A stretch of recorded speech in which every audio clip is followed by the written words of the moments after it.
ایک سلوات اور پڑھ دیجیے بات کریں۔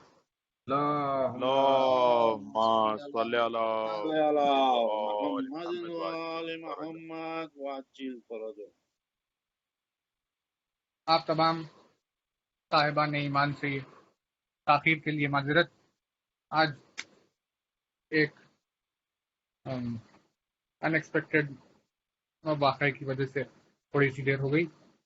کوئی بات نہیں۔ آپ تمام صاحبان ایمان کی خدمت میں تذکرے کو انشاءاللہ شروع کرتے ہیں۔ آپ اپنے اذہان کو ذکر کی طرف موڑنے کے لیے ایک بلند ترین صلوات اور کر دیجیے۔ اللهم صل على محمد وآل محمد وعجل فرجه. وعجل فرجه۔ لا حول ولا قوة الا بالله العلی العظیم۔ اعوذ باللہ من الشیطان اللعین الرجیم۔ بسم اللہ الرحمن الرحیم۔ الحمد للہ الذی اسرت عن رؤیتہ ابصار الناظرین وعجزت عن نعتہ اوہام الواثقین۔ صلی علی محمد وآلہ الطاہرین ولعنۃ اللہ علی اعدائہم وقتلۃہم اجمعین من یومنا ھذا الی یوم الدین۔ اما بعد فقد قال اللہ سبحانہ تبارک و تعالی فی کتابہ المبین وقولہ الحق۔ بسم اللہ الرحمن الرحیم۔ الحمد للہ رب العالمین۔ ایک صلوات کریں۔ اللهم صل على صل على محمد وآل اور گزارش کرتا ہوں تمام سامعین سے کہ سوائے قبلہ کے سب اپنا مائک بند کر دیں۔ بسم اللہ قبلہ۔ جی جی۔ تو آپ تمام مومنین کی خدمت میں ذکر چل رہا ہے مجالس کا یہ سلسلہ جس میں آپ کی خدمت میں نفس پر بات چل رہی ہے، اور اسی سلسلے میں کچھ چیزیں آپ کی خدمت میں عرض ہوئی، اور عنوان یہ کافی وسیع ترین ہے اور توجہ کا طالب بھی ہے، اسی لیے باتیں بہت باقی ہے، لیکن کیونکہ یہ آن لائن مجلس کا تھوڑا سا ذرا نارمل مجلس سے معاملہ الگ ہے، اسی لیے آپ کی خدمت میں الگ الگ پہلوؤں کو ایک ایک دن تک رہ کرتے ہوئے ایسے عنوان آگے بڑھو۔ ایک چیز جس کا آپ کی خدمت میں تذکرہ کرنا ہے، اسے جو کہا جاتا ہے وہ ہے تجرد ذات۔ ایک ٹرم ہے تجرد ذات۔ یہ کہتے ہیں اس کیفیت کو کہ جس کیفیت میں کوئی وجود، کوئی نفس، کوئی ذات جو اپنے لباس کو خود اتاریں، تو اسے کہتے ہیں تجرد ذات۔ تو آپ توجہ رہے، آپ کی دو چیزیں ہوتی ہیں، ایک ہوتی ہے نفس کا چھلکنا، اور دوسری کو کہتے ہیں تجرد ذات۔ یعنی جیسے آپ کی خدمت میں عرض ہوا کہ ہر نفس کو اللہ نے ایک لباس پہنایا۔ یہ انسان جو ہے، یہ جو جسم ہے، یہ جو در حقیقت میں لباس ہے، اوپر جو چیز اڑائی گئی وہ ہے، نفس اس کے اندر ہے۔ تو جو نفس اندر ہے اور یہ لباس باہر ہے، تو جو پہلی صورت ہے جس میں نفس کا چھلکنا جسے کہتے ہیں وہ یہ ہے کہ چھپا ہوا اندر نفس اگر چھلک کر باہر آئے، جو اپنے آپ کو چھپا رہا تھا اگر وہ چھلک کر کسی وجہ سے باہر آ جائے اور اس کی اپنے آپ کو چھپانے کی کوشش ناکام ہو جائے، تو اسے کہتے ہیں نفس کا چھلکنا۔ اور دوسری صورت تجرد ذات، وہ یہ ہوتی ہے کہ نفس اپنے آپ کو چھپاتا نہیں بلکہ اپنے اوپر اڑے ہوئے اس لباس کو اتار دیتا تاکہ اپنی حقیقت کو ظاہر کرے، اسے کہتے ہیں تجرد ذات۔ تو دو صورتیں ہیں، جس میں ایک صورت ہے کہ جب نفس اپنے آپ کو چھپا رہا ہے، اور دوسری صورت ہے کہ جس میں نفس اپنے آپ کو دکھا رہا ہے۔ پہلی صورت کی مثال ابلیس کی ہے، آپ کی خدمت میں عرض ہوئی کہ ابلیس نے جو کافر تھا، منافق تھا، اللہ نے اس کے لیے استعمال کیا آیت میں قرآن مجید میں کہا کہ کانا من الکافرین، وہ تھا ہی کافرین میں سے. تو تھا وہ کافر، لیکن عبادت گزاروں کا لباس اوڑھ کر جو پھر رہا تھا، تو اب اسے رجیم کرنا ہے، اپنے دربار سے دور کرنا ہے، جو جہنم میں ڈالنا ہے. لیکن اللہ نے اپنے علم غیب کے بنا پر اسے باطل جہنم نہیں کیا، بلکہ اللہ نے اب ایک حجت رکھی جس کے سبب سے حقیقت ظاہر ہو گئی، اور حقیقت سب پر ظاہر کرنے کے بعد اللہ نے اپنا حکم دیا. توجہ رہے آپ کی، یہ عدل کی بہت بڑی صفت ہے، بہت بڑی صفت. یعنی اللہ جانتا تھا کہ یہ منافق ہے، یہ کافر ہے، لیکن اپنے علم غیب پر اس نے فیصلہ نہیں دیا، بلکہ اس نے حجت قائم کی تاکہ حقیقت کا اظہار ہو، اور حقیقت کو سب پر ظاہر کرنے کے بعد اللہ نے اپنا حکم سنایا. اپنے علم غیب پر اس نے فیصلہ نہیں دیا. تو اللہ نے آدم کا پتلا بنایا، سجدے کا حکم دیا، سب نے سجدہ کیا، ابلیس نے نہیں کیا. تو جب بات چیت ہوئی تو اس میں ملائکہ پر اور دوسروں پر ظاہر ہو گیا کہ ابلیس منافق تھا، دل سے کافر تھا، تو حقیقت میں اللہ کو، اس کی بڑائی کو، اس کی کبریائی کو نہیں مانتا تھا، لیکن ملائکہ کے بیچ میں رہتا تھا ایسے کہ جیسے مانتا ہے. تو اللہ نے اس کی حقیقت کو ظاہر کیا، اس کی نفس کو جو وہ چھپا رہا تھا لباس ایمان سے، اسے اپنی حجت سے ظاہر کیا. یعنی اللہ کی جو حجت ہوتی ہے، جو اس کی طرف سے خلیفہ ہوتا ہے، وہ وہی میزان ہوتی ہے، وہی مکیال بھی وہی ہوتی ہے کہ جس سے اللہ حقیقت کا اظہار کرے. تو پتا چلا اب حجت کے معنی یہی ہے.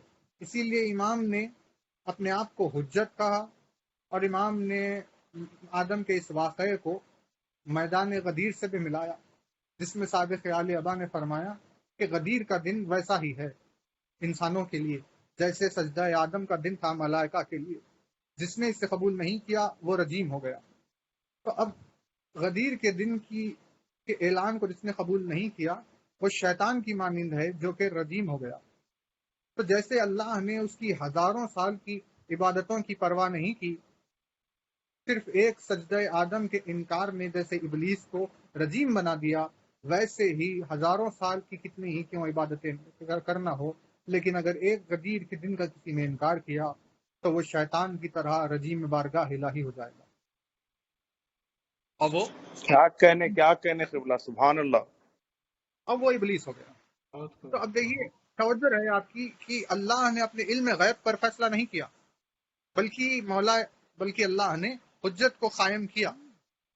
یہی نظام توحید ہے، اور اسی نظام توحید کا واقعہ ہے کہ جب مدینے میں دو لوگ داخل ہوئے، جس میں سے ایک تھا آقا اور ایک تھا غلام.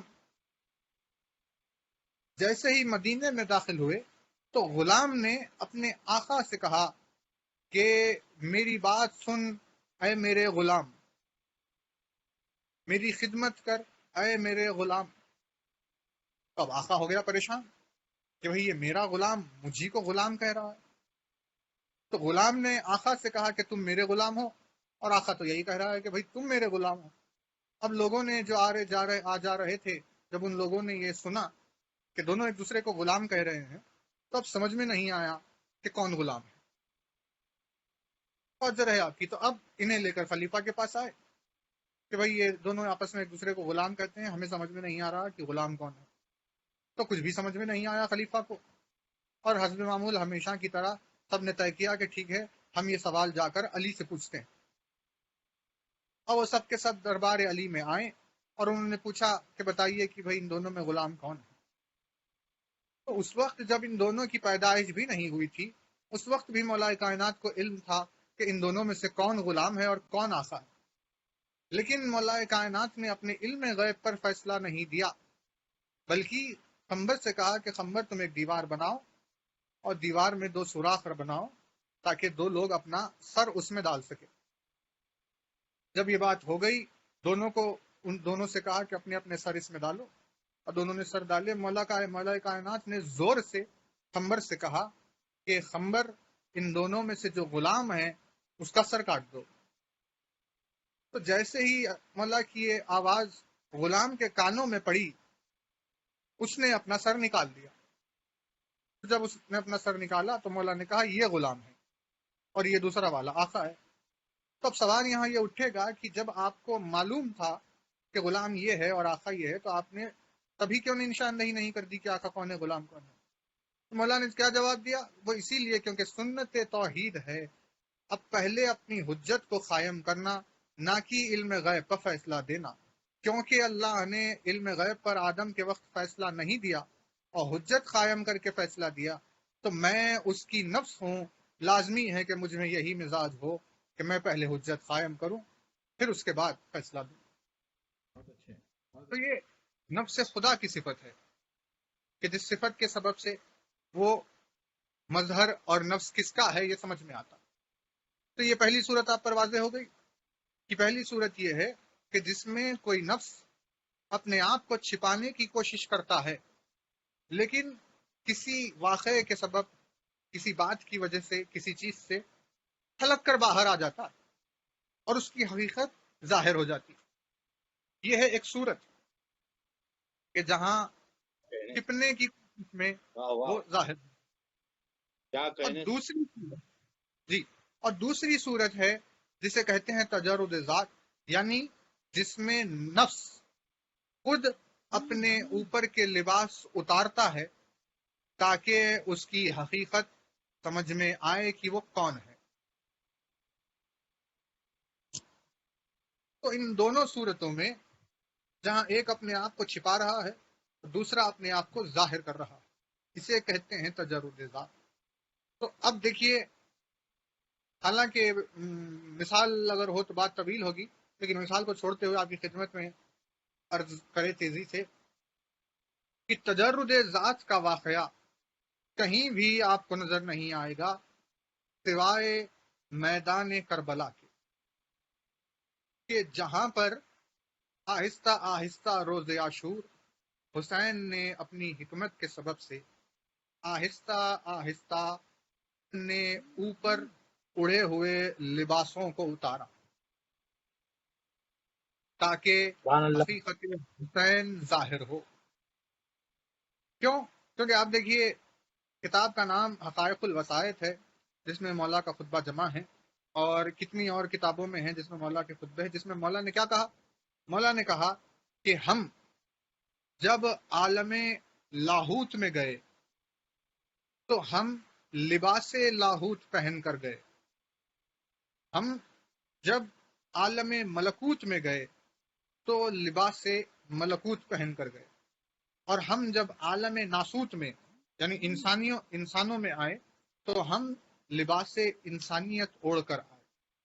کہ یہ سب اسی لیے کیونکہ جب ہم کسی مجمع میں کنہیں لوگوں میں آئے تو ہمیں الگ دیکھ کر لوگ اجنبی سمجھ کر ہم سے دوری نہ اختیار کریں۔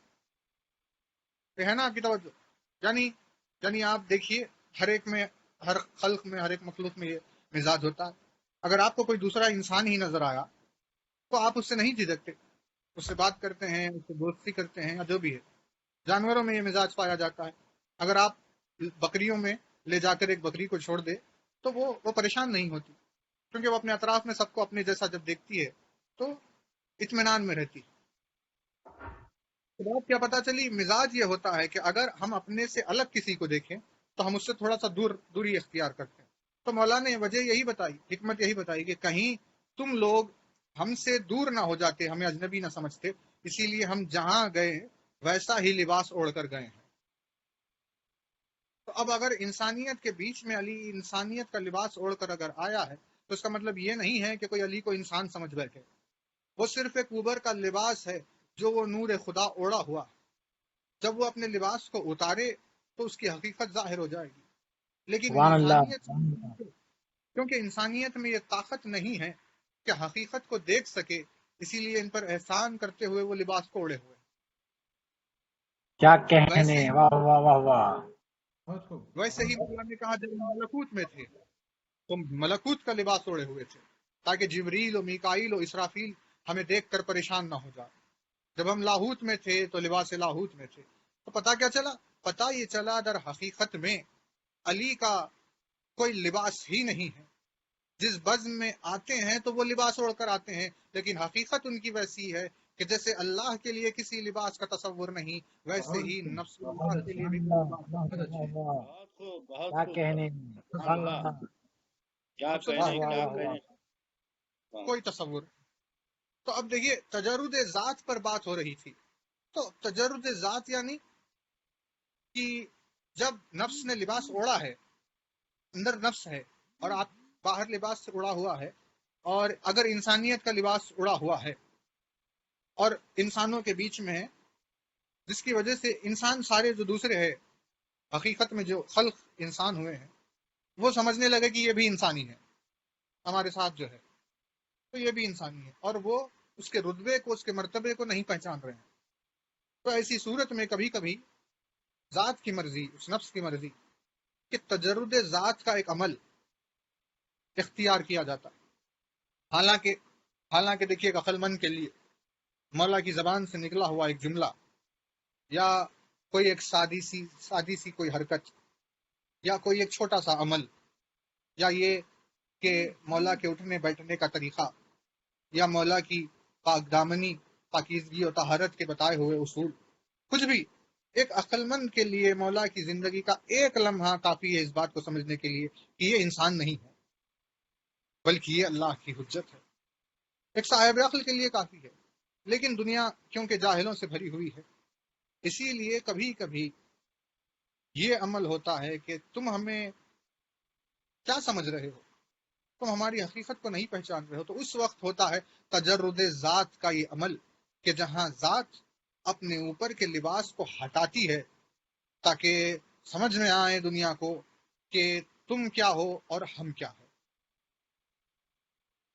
ہے نا توجہ آپ کی؟ وہ ہے عمل تجرد ذات. تو اب سید الشہداء کو، امام حسین کو مدینے میں جب تنگ کیا گیا تو امام نے کہا کہ بھئی ہم مدینہ چھوڑ کر چلے جاتے ہیں. مدینہ چھوڑا، کربلا کو آئے. کربلا میں امام کا لشکر نے پیچھا کیا اور کربلا میں آ کر امام کو گھیر لیا. یعنی حسین کو چھوڑ نہیں رہے تھے تنہا، بلکہ ظلم و ستم کے لیے پیچھے پڑے ہوئے تھے. تو اب عاشور کے دن وہ منزل آئی کہ جہاں حسین نے یہ ٹھان لیا، اس بات کا ارادہ کیا کہ آج ہم تمہیں تجرد ذات کی ایک کیفیت دکھاتے ہیں جتنی انسان کے برداشت کے بس میں، ورنہ حقیقت کو کوئی کیا پہچان. تو اب آپ دیکھیے روز عاشور کن کن کیفیتوں سے گزرتے ہوئے حسین نے اپنے نور کا اظہار کیا. یعنی پیاس کی وہ شدت جب طاری ہوئی تو اس پیاس کی شدت کو برداشت کیا، ایسی کیفیت سے گزرے کہ جہاں ممکن ہی نہیں ہے کسی انسان سے کہ اس پیاس کے عالم میں بغیر پانی کے گزر جائے. تو جب اس پیاس کی شدت کو ظاہر کیا اور پانی کے بغیر حسین گزرے، آتے آتے عصر تنگ کے ماحول پہ جب شہادت کے قریب پہنچ چکے تھے تو وہاں حسین کے چہرے کا اطمینان اور وہ شہادت، پروردگار کی راہ میں شہادت کی چہرے پر خوشی اور وہ سرور کا عالم جب لشکر یزید نے دیکھا تو سب کو یہ احساس ہوا کہ کیسے ممکن ہے کہ پیاس کے اس عالم میں کسی کے چہرے پر یہ نور، یہ اطمینان، یہ خوشی ہو سکتی. تو حسین نے ان کی طرف متوجہ ہو کر فرمایا تم کیا سمجھ رہے ہو؟ تم کیا کوئی ہمیں بشریت کا ایک جامع سمجھ رہے ہو؟ بلکہ پیاس کی کیفیت کو اپنے آپ سے ہٹا دیا اور کہا کہ ہم وہ نور خدا ہے کہ جسے پانی کی محتاجگی نہیں ہے. بہت اچھی. پھر ایک منزل آئی کہ جہاں بھوک کے احساس کے لیے سوچنے لگے. تو انہوں نے سوچا کہ بھوک اتنی طاری اگر ہو کسی پر، اتنی بھوک طاری ہونے کے بعد ایسا اطمینان اور یہ کیفیت، یہ کیسے ہو سکتا؟ تو مطلب اب حسین نے ایک کے بعد ایک لباسوں کو اتارنا شروع کیا، پیاس کے لباس کو اتارا، بھوک کے لباس کو اتارا. زخم مجروح ہونا کمزور بنا دیتا ہے آپ کو، لیکن انہوں نے کہا کہ بھائی اتنے زخم حسین کے جسم پر ہے، اس کے باوجود بھی قوت و طاقت کا یہ عالم. لشکر یزید پر حملہ جو کیا تو الامان و الحفیظ کی آوازیں اور جو کربلا میں کھڑے ہو کر لڑ رہے تھے ان لوگوں کا کوفے کی دیوار سے جا کر ٹکرانا. یعنی زائرین جو زیارت کر کے آئے ہیں آپ ان سے گواہی لیجئے اور ناچیز کے حق میں زیارت کے لیے دعا کیجئے. جو زائر زیارت کو جا کر آیا ہے وہ کہتا ہے کہ بھائی 120 کلومیٹر کا فاصلہ، 120 کلومیٹر کربلا سے کوفہ. تو جب کربلا میں لشکر کھڑا ہوا ہے اور وہ بھاگتے ہوئے جا کر کوفے کی دیوار سے ٹکرا رہا تو کیا قیامت کا حملہ حسین نے کیا؟ تو اب لشکر عزیز نے سوچا کہ بھائی اتنی بھوک و پیاس کے طاری رہنے کے بعد، اتنے زخم جسم پر اتنے زخم ہونے کے بعد قوت کا یہ عالم. تو آہستہ آہستہ آہستہ حسین نے لباسوں کو جو اتارنا شروع کیا کہ پیاس کا لباس اترا، بھوک کا لباس اترا، زخموں کا لباس اترا، مصائب کا لباس اترا. اترتے اترتے سارے لباس حسین نے ہٹائے اور تجرد ذات کے جلوے کا موقع بتایا اور حسین نے اپنے اللہ کے نفس و نور ہونے کا مظاہرہ کیا. کیا سمجھتے ہو کہ حسین کو زندگی کے لیے پانی کی ضرورت ہے، کھانے کی ضرورت ہے، صحت کی ضرورت ہے؟ کس چیز کی ضرورت ہے؟ ہم اللہ کا وہ نفس ہے، ہم اللہ کا وہ نور ہے کہ جیسے اللہ پانی سے بے نیاز ویسے ہم پانی سے بے نیاز، جیسے وہ کھانے سے بے نیاز ویسے ہم کھانے سے بے نیاز، جیسے وہ جسمانیت سے بے نیاز ویسے ہم جسمانیت سے بے نیاز. یعنی ہماری پوری حقیقت توحید کا رنگ ہے جو کسی چیز کی ضرورت نہیں رکھتی بلکہ ہر چیز سے بے نیاز. بہت خوب، سبحان کیا کہنے واہ واہ واہ واہ واہ، سبحان اللہ. یعنی اس موقع پر حسین نے اپنی حجت تمام کی. اب کوئی یہ نہیں کہہ سکتا کہ ہم حسین کو نہیں پہچانتے تھے کہ حسین کون ہے اور غلط فہمی میں حسین کو قتل کیا. کسی کے پاس یہ گنجائش نہیں رکھی حسین نے، بلکہ سب کے اوپر، ہر ایک کے اوپر اپنی حقیقت کو ظاہر کیا اور اپنے نفس اللہ ہونے کا اظہار کیا. تو اب جب عصر تنگ کے آتے آتے یعنی شہادت کے قریب لشکر یزید نے جو حسین کے رنگ دیکھے کہ بھائی کیا کہنے اس ذات کے، چہرے پر ایسا نور چمکنے لگا اور اس بھوک و پیاس کی کیفیت میں طاقت کا یہ مظاہرہ کیا. کسی کو سمجھ میں نہیں آیا اور سب نے گواہی دی کہ بھائی یہ انسان کا مزاج ہے ہی نہیں کہ کھانے اور پانی کے بغیر زخمی ہونے کے ساتھ ساتھ اپنے عزیز و اقارب کے لاشیں اٹھانے کے بعد کسی انسان کا مزاج نہیں ہے کہ اس اطمینان اور اس قوت اور اس طاقت کے ساتھ میدان جنگ میں ثابت قدم باقی رہے. ہر ایک کے دل، لشکر یزید میں موجود ہر ایک فرد کے دل سے حسین نے گواہی لے لی کہ ہمارے سامنے کھڑا ہوا یہ لباس بشریت نہیں بلکہ یہ تو اللہ کا نفس ہے جو میدان جنگ میں کھڑا.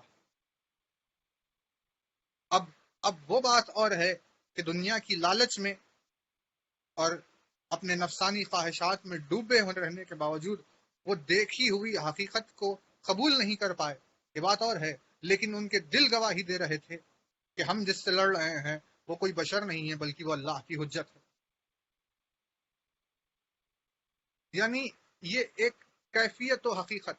آپ کی توجہ رہے، بات نازک ہے کہ لا الہ الا اللہ.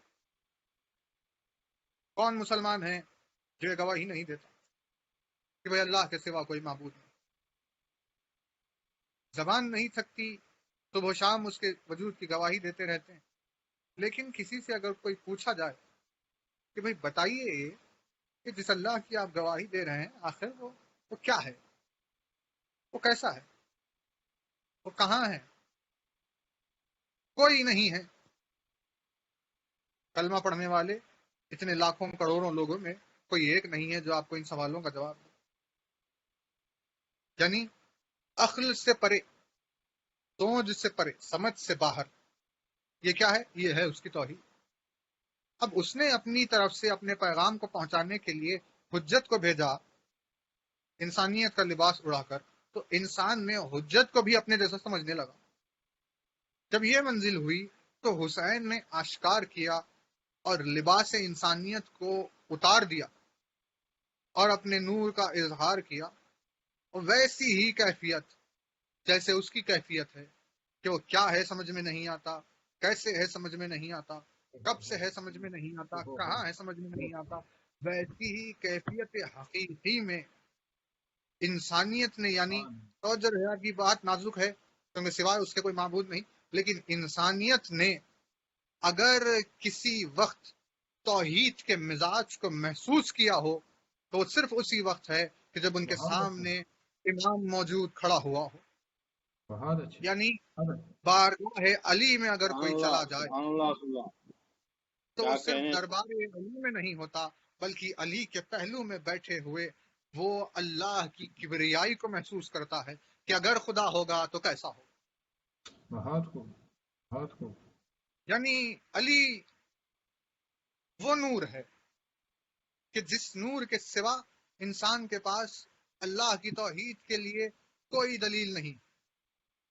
بہت خوب. یعنی اگر علی درمیان انسان آ کر اس کی توحید نہ سناتے تو انسان کے پاس آج کوئی دلیل نہیں ہوتی کہ وہ اسے کیسے پہچانے.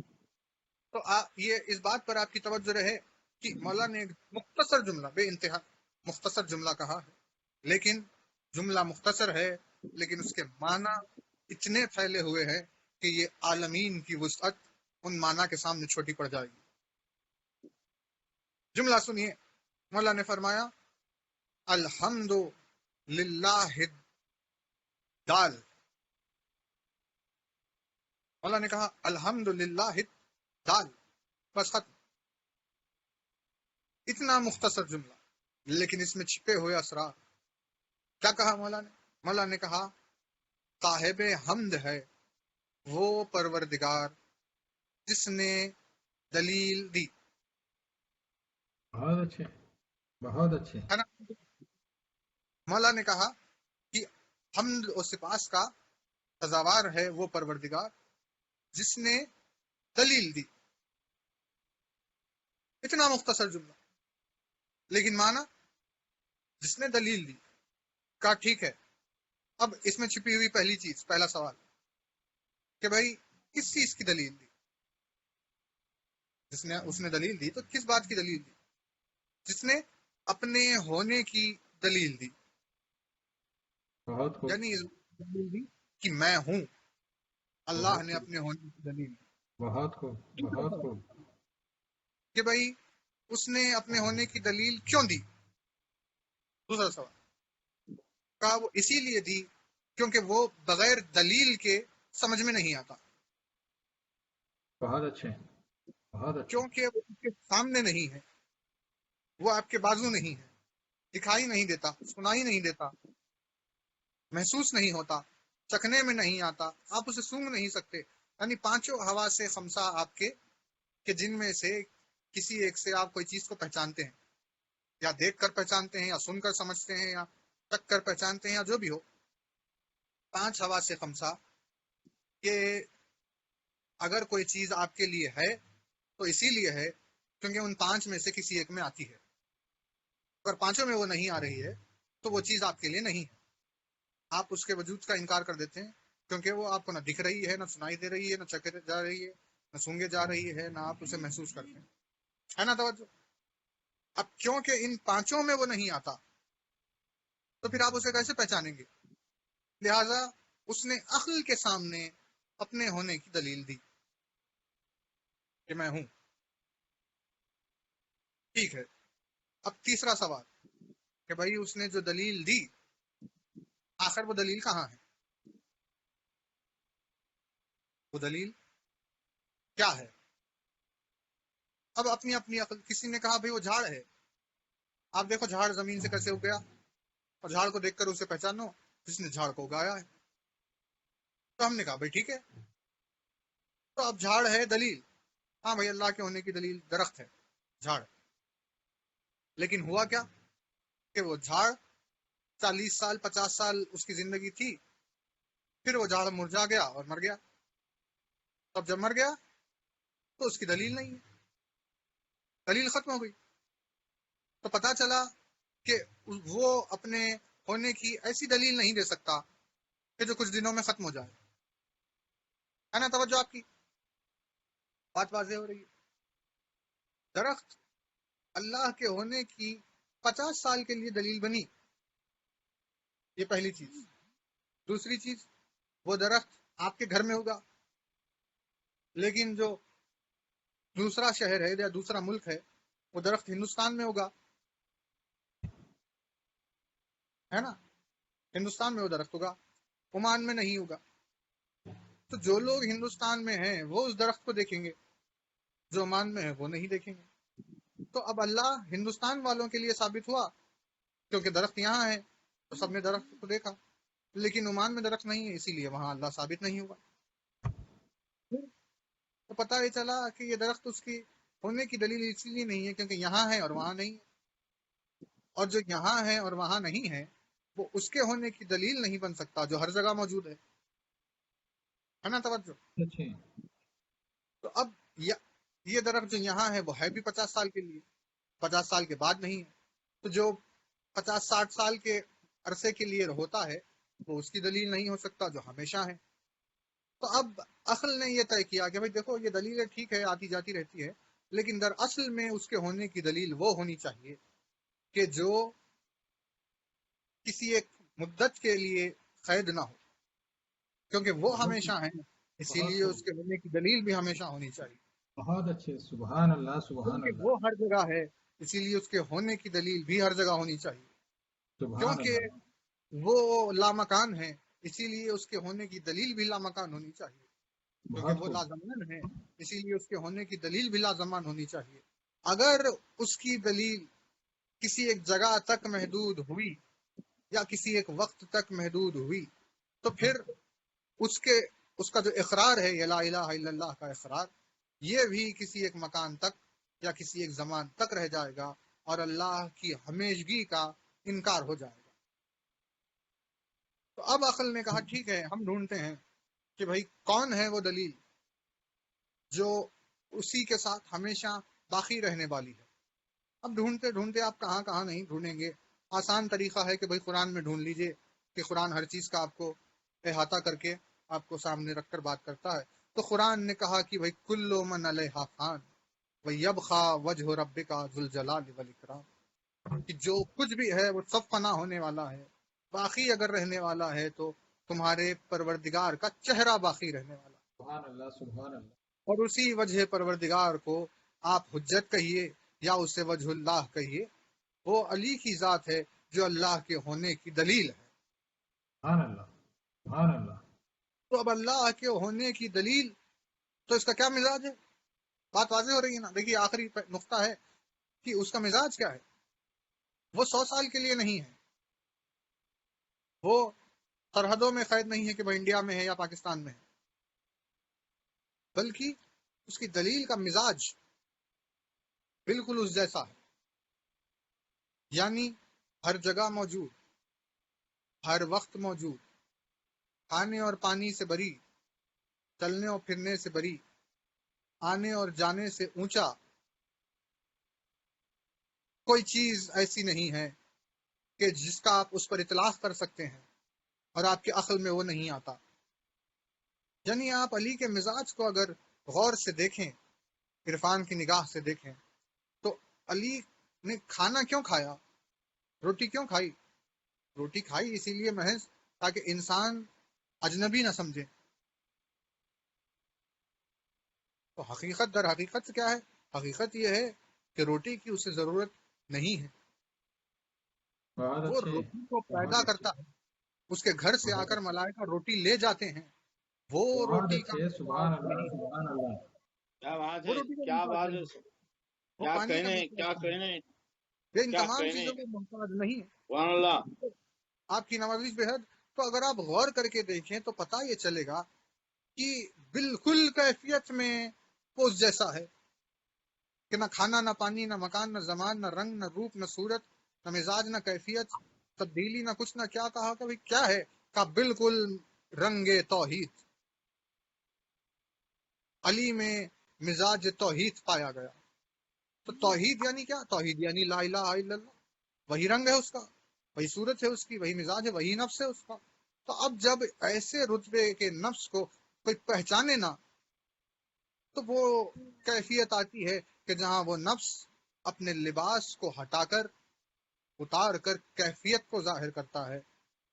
اسے کہتے ہیں تجرد ذات، یعنی کسی نفس نے اپنی حقیقت کو ظاہر کیا.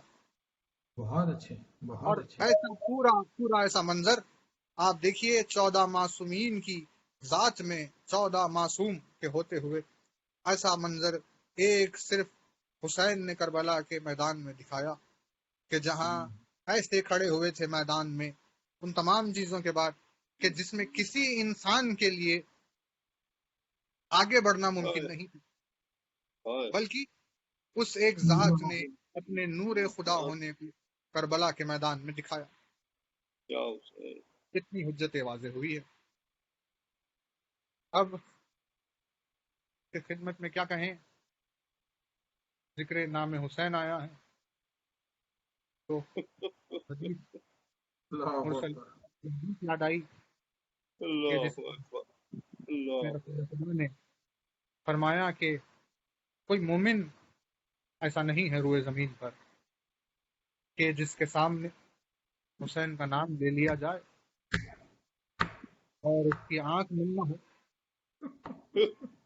عجیب شان مومن کا اظہار کیا رسول خدا نے.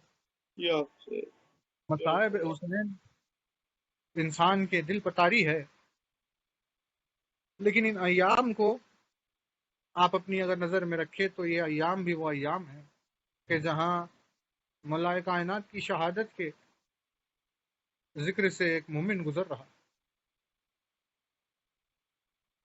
واقعہ کون سا سنائیں آپ کی خدمت میں، کیسے عرض کریں، کیا مصائب ہو. ایک ملاقات کا واقعہ آپ کی خدمت میں عرض کرتے ہیں کہ جہاں 20 رمضان کو مولا کا ایک چاہنے والا مولا سے ملنے کے لیے گھر میں آیا. 19 کو مولا کائنات کو ضرب لگی اور اس کے بعد عالم کرب میں شدت کے درد میں مبتلا مولا کائنات اپنے سر کو تھامے ہوئے ایام گزار رہے تھے. تو کوفے میں ایک مولا کا چاہنے والا رہتا تھا کہ جو مولا کی زندگی میں جنگوں میں ساتھی رہا، جن کا نام تاریخ نے بتایا، جن کا نام ہے، ایک سلوات باواز بلند پڑ دیجیے. اللہم اللہم صلی علی محمد و آل محمد. ان کا نام ابھی یاد آئے تو آپ کی خدمت میں عرض کروں. صوفی ان کے نام سے جڑا ہوا، احمد ہونا چاہیے، ابھی یاد آتے ہی آپ کو کنفرم کروں کہ مولا کائنات کے ساتھی عبداللہ جن کا نام ہے تاریخ میں، عبداللہ ابن عفیف، یہ مولا کائنات کے ساتھی ہے اور چاہنے والے. مولا کائنات کے ساتھ 2 جنگوں میں آپ کو شریک ہونے کا شرف ملا. جنگ جمل میں بھی مولا کے ساتھ تھے، جنگ صفین میں مولا کے ساتھ. دونوں جنگوں میں ان کے ساتھ ماجرا یہ ہوا کہ جمل میں ان کی ایک آنکھ پر مار لگی اور وہ ایک آنکھ سے نابینا ہو گئے، اور صفین میں دوسری آنکھ پر انہیں تلوار لگی تو دوسری آنکھ سے بھی وہ نابینا ہو گئے. اور اب دونوں آنکھوں سے نابینا زندگی گزار رہے تھے. مولا کوفے میں جب آئے اور مسجد کوفہ میں 19 کو ضرب لگی اور یہ خبر پھیلی تو مولا سے ملاقات کے لیے مولا کے گھر کو آئے. جب گھر میں داخل ہوئے تو مولا کائنات نے اپنے پہلو میں بٹھایا، بات چیت کی، اور ان بات چیت میں عبداللہ نے پوچھا، میرے مولا اب تو اس دنیا دار فانی سے رخصت ہو رہا ہے، مجھے یہ بتاتے ہوئے جانا کہ اب میری تجھ سے دوبارہ ملاقات کب ہوگی. تو علی نے جواب دیا کہ عبداللہ اب ہماری ملاقات روز محشر ہوگی. تو عبداللہ نے پوچھا کہ مولا میں کیسے پہچانوں گا کہ آپ آ گئے ہیں اور روز محشر آ گیا ہے اور ہماری ملاقات ہونے والی. تو مولا نے کہا، عبداللہ تجھے میرے خطبے کی آواز آئے گی اور میرے خطبے کو سننا تو سمجھنا کہ محشر کا دن آ گیا. عبداللہ نے یہ بات سن لی اور اب رخصت چاہتے تھے. ایک بات کی خواہش کی اس نے کہا، عبداللہ نے کہا کہ اے میرے مولا تو اللہ کا نور ہے، میری دونوں آنکھیں بے نور ہو گئی ہے، مجھے زندگی میں بڑی مشکل ہو رہی ہے، چلنے پھرنے میں آنے جانے میں بڑی مصیبتیں ہو رہی ہے، میری اتنی خواہش ہے میرے مولا کہ تو جاتے جاتے میری آنکھوں کی روشنی پلٹا دے تاکہ میں دیکھ سکوں اور زندگی آسانی سے گزرے۔ جب یہ خواہش سنی تو مولا نے کہا، عبداللہ اس میں کوئی مشکل نہیں ہے، یہ بات کوئی مشکل امر کی نہیں ہے، میں چاہوں تو ابھی آنکھیں تجھے پلٹا دوں، لیکن اتنا یاد رکھنا کہ اگر میں تجھے تیری آنکھیں واپس دے دوں تو تیری زندگی میں ایک دن ایسا آئے گا کہ جس دن تو اپنی بینائی کو کوسے گا اور کہے گا کہ یہ میری آنکھیں کیوں ہیں، اے کاش کہ میں اندھا ہی ہوتا تو بہت اچھا ہوتا۔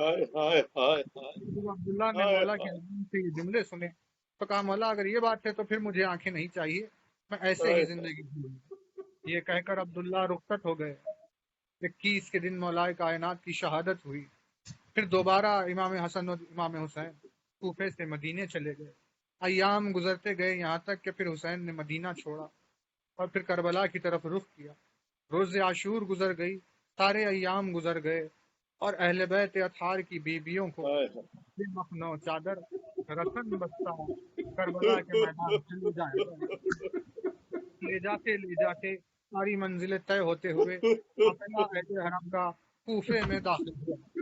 اور جب بازار کوفہ سے گزر رہے تھے تو اس وقت ایک مرتبہ علی کی بیٹی کو جلال آیا اور شہزادی نے کوفے کے بازار میں کھڑے ہو کر خطبہ شروع کیا۔ یہاں شہزادی زینب نے خطبہ شروع کیا، وہاں مسجد کوفہ میں بیٹھے ہوئے عبداللہ جو عبادت کر رہے تھے ان کے کانوں میں شہزادی کے خطبے کی آواز پڑی، اور شہزادی کا خطبہ جو کہ بالکل مولا کائنات کے لہجے میں تھا، جب علی کے لہجے میں عبداللہ نے خطبے کی آواز سنی تو جلدی سے مسجد سے نکل کر باہر آئے اور ایک شخص جو گزر رہا تھا اس سے پوچھا، یہ بتاؤ کیا قیامت کا دن آ گیا ہے؟ تو اس نے کہا، نہیں قیامت کا دن نہیں آیا ہے، تم ایسے کیوں پوچھ رہے ہو؟ تو عبداللہ نے کہا، وہ اسی لیے کیونکہ مجھے علی کے خطبے کی آواز آ رہی ہے۔ اس شخص نے کہا کہ یہ علی کا خطبہ نہیں ہے بلکہ علی کی بیٹی خطبہ دے رہی ہے۔ تو عبداللہ نے تعجب کا اظہار کیا اور کہا کہ علی کی بیٹی خطبہ دے رہی ہے، یہ کیسے ہو سکتا ہے؟ کہا اسی لیے کیونکہ آواز تو مجھے بازار سے آ رہی ہے۔ تو کہا، کہاں علی کی بیٹی اور کہاں بازار کوفہ؟ اس شخص نے کہا، صرف بازار میں کھڑی ہوئی نہیں ہے بلکہ اس کے سر پر چادر بھی نہیں ہے اور ہاتھوں میں رسن بندھی ہوئی ہے۔ جب یہ سنا تو عبداللہ نے کہا، تو نے سچ کہا تھا میرے مولا کہ میری آنکھیں نہیں ہیں تبھی اچھا ہے، ورنہ کیسے ممکن ہوتا کہ میں اپنی آنکھوں سے تیری اولاد کو بے مخنو چادر دیکھوں، تیری بیٹی کو بے مخنو چادر دیکھوں۔ پروردگار تیرا شکر ہے کہ مجھے آنکھیں نہیں ہیں۔ یہ الفاظ عبداللہ کے یہ الفاظ سید سجاد کے کانوں میں پڑ گئے تو ایک مرتبہ آنکھوں سے خون بہاتے ہوئے امام نے کہا، ایک چاہنے والا اس منظر کو دیکھنا برداشت نہیں کر پا رہا ہے۔ اللہ ہے میرے نصیب کہ میں تمام راہ اپنی ماں بہنوں کو بے مخنو چادر دیکھتا ہوا ہے۔ اللہ لعنت اللہ علی الظالمین۔ یعلم الذین حسین حسین حسین حسین حسین۔ میں دستے ادب جوڑ کے ماتم سے پہلے قبلہ کی خدمت عالیہ میں شکریہ ادا کرنا چاہ رہا ہوں۔ تمام محبان آل عمران مومنین مسکت کی جانب سے آپ کی خدمت عالیہ میں بے حد ممنون و مشکور ہوں۔ مولا آپ کی جو ہے آپ کو سلامت رکھے، آپ کی رزق توحید میں اضافہ کرے، مولا آپ کو ہر بلا سے محفوظ رکھے۔ جو آپ نے اپنا قیمتی وقت جو ہے آمین۔ ہمارے جو ہے ایک ریکویسٹ پہ جو ہے آپ نے جو ہے ہم کو اپنا قیمتی وقت دیا۔ بس آپ سے بھی گزارش ہے کہ ہم سب کو بھی اپنی دعاؤں میں شامل حال رکھیں۔ بے حد ممنون و بے حد مشکور۔ ممنون، بے حد ضرور آپ نے اس قابل سمجھا کہ ذکر کے لیے بولے۔ آپ تمام مومنین کو ماہ مبارک کے ایام کے وسیلے میں پروردگار اپنے حفظ و امان میں رکھے اور تمام صاحبان ایمان کو دنیا الہی آمین الہی آمین الہی آمین جی نماز مولا کی ضمانت ہے جی آپ بھی